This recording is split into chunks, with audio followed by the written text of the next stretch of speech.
What's growing on, gardeners? Everyone is preparing their garden beds for planting right now, and every year I see gardeners making this mistake. On today's 2-minute garden tip, I'm going to share with you all something you should never do with your fertilizer because it's a big waste of money. And that mistake is spreading fertilizer on your empty, unused garden beds in advance of planting. This is just a huge waste of money. Every year, I show you how you should restore your garden beds for a fresh planting. And one of the most important steps in that process is to add a 2 to 3 inch layer of compost on top of your raised garden beds. Gardeners often take the logical next step to think, if I'm adding compost, I may as well add a whole bunch of fertilizer and other expensive amendments to my soil as well. But compost and fertilizer are not the same things. They are not interchangeable, and we use them in our gardens for different reasons. The primary purpose of adding compost to our garden is to feed our soil, whereas the primary purpose of adding fertilizer to our garden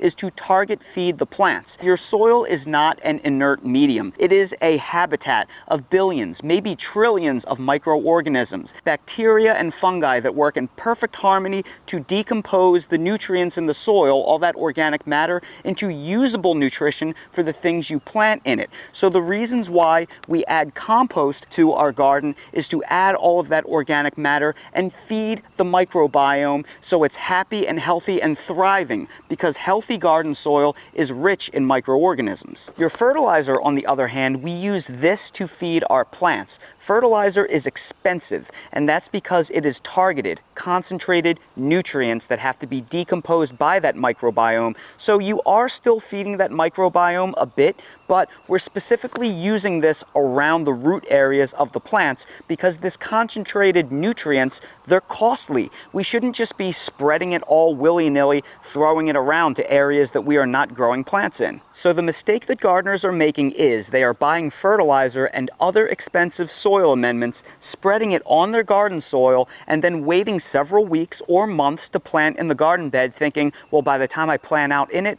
all those nutrients will be available for my plants. But that's not actually true because we're gardening outside. So what happens is you're spreading the fertilizers and the expensive soil amendments, and then it's raining on top of it, and over time you're flushing out all of those expensive nutrients, and you're fertilizing areas that you're not necessarily growing plants in. If you're growing tomato plants 2 feet apart, you don't need to fertilize all of that area in between. You're just using up fertilizer unnecessarily, and it's being washed away if there's nothing growing in the beds at the time. The way you should be using fertilizers is by targeting each individual plant by fertilizing the planting hole and periodically top dressing around the plants as they grow. And I will link to a video above and down in the video description that will show you exactly how to do that. Now, if you are planting out an entire garden bed full of a crop that is spaced very closely together, like this garlic or lettuce seedlings, and you don't want to fertilize hundreds of individual transplanting holes, then it is okay to mass fertilize the entire garden bed, but do it on the day you're doing the transplanting. Don't do it weeks or months in advance because you could lose a lot of those nutrients by natural weather processes and washout. So be efficient when using these fertilizer products because they are not cheap. If you're curious about what some of my favorite fertilizers are that I use in my garden, I will place links down to them in the video description. And that's today's 2-minute garden tip. If you're new to the channel, please consider subscribing and hitting the bell to receive new video notifications, and check out our Amazon storefront and spread shop in the video description for a list of the gardening products I use and awesome custom designed apparel and other gear. Your support is greatly appreciated.